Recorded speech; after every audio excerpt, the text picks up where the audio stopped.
What's up guys, Gary7 here and welcome to the 7 Days to Die console patch 4.0 update video talking to you about PS4 version 1.06 and the Xbox One version 1.0.6.0. So what I'm going to be doing guys is just explain to you what is going to be coming in the brand new patch which is due out soon. So I'm going to make the presumption it's due out next Tuesday, and next Tuesday obviously is the 4th of September, so that's when I reckon the patch will come out. And what is coming out with this patch is there's bug fixes and improvements. So for the gameplay, we've got fixed an issue where zombies would not spawn for all players if they were away from each other during a blood moon in a multiplayer game, which means that the zombies are going to spawn now for everybody for Horde Night, which will be good. Fixed an issue where the cobblestone frame was invisible until it was fully built, which I've experienced and is a right pain, so that's going to be good that they've fixed that issue there. Fixed an issue where the steel pickaxe would disappear into the ground when dropped with the D-pad. Again, if you drop it so other people can pick it up, it would disappear underground. Now it's not going to do that. Again, that's really useful. They've also fixed an issue now where the split screen where only the map discovery progress of player 2 would save. So now everybody, if you're doing a split screen, so player 1 and player 2 now will both have their map progress saved, which again you need when you're trying to find your way around the map sometimes. They've also fixed a bug that was causing mini bikes to take damage when turning. Again, we've experienced that a lot, and when you're turning full lock left or right, it'll make a really loud cracking noise. So now they've mended that so your mini bike won't take damage just from turning. Again, that is really useful. They've fixed an issue where the exit button was occasionally not appearing in the skills, players and quest tabs with creative mode on. Again, if you're playing creative mode, you want to be able to exit skills, players and quest mode so that you can do all the stuff you need to. Again, that's another really good fix there. And they've also fixed an exploit that would allow players to infinitely harvest meat and hides from animals by reloading the chunk the corpses are in. Again, it's good that they're mending stuff like this so people can't cheat to get unlimited meat. We're struggling on our world, for example, finding meat, so the fact that they've fixed it so people can't cheat, again, that's really useful. And then finally, for the gameplay, they've fixed an issue that was occasionally causing dead zombies to remain standing. Again, during Horde Night, you normally get a zombie at least stood up looking dead, but just stood there, so you shoot it a few more times. Waste a bit of time, so that's good that they've mended that. So next up, we've got the stability systems. So they've fixed a crash that would sometimes occur when the allied players would attempt to shoot each other.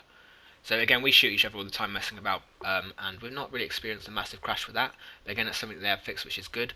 They've fixed a crash that would sometimes occur when moving items quickly from the inventory to the tool belt. Again, the last thing you want is if you're trying to quickly move stuff around your inventory is for it to crash the game, so they've fixed that. Again, that's really good. And then they fixed the crash that would sometimes occur when looting bodies or containers. Again, that isn't something else that's really useful. They fixed an issue as well where dead mobs would occasionally vanish when a host and client is in an online multiplayer game would experience a desync. And they've made it so that the game will pause when the player enters any console menu, for example share on the PS4 or the quick menu on Xbox One or PS4 in any single player game. So you don't have to pause it if you're playing single player. If you're going to quickly take a screenshot or anything, it will automatically do that for you. Again, so there's free crash fixes there, which again, we all want the crash fixes because the last thing you want is to be playing a game and for it to keep crashing. Again, we've experienced stuff like this on our multiplayer world. Again, the fact that they're fixing these, again, I'm really happy about this. And then finally, we've got the art and audio. So they fixed an issue where adjusting the gamma setting was having no effect in-game. So if you want to increase your gamma, make it brighter, or decrease it to make it darker, that has now been changed so it's going to actually work. They made the crosshairs bolder and more prominent, which again is useful because as you'll see during this whole video that I'm showing you, the crosshairs are really light grey and they are quite difficult to see sometimes. They fixed an issue in split screen where water would disappear while the character was diving.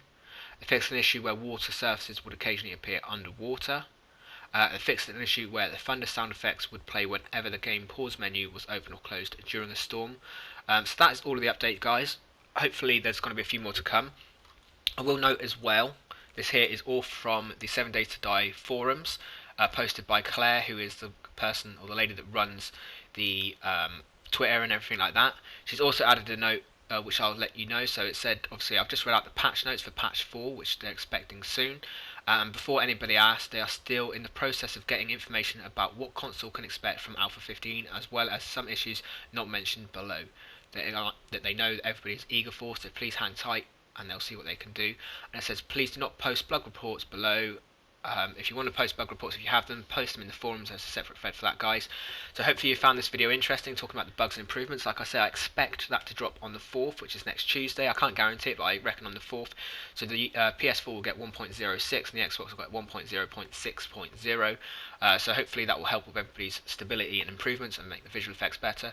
But anyway, guys, thank you very much for watching, and I'll catch you again soon with some more 7 Days to Die news and updates. Thanks for watching, everybody. Bye bye.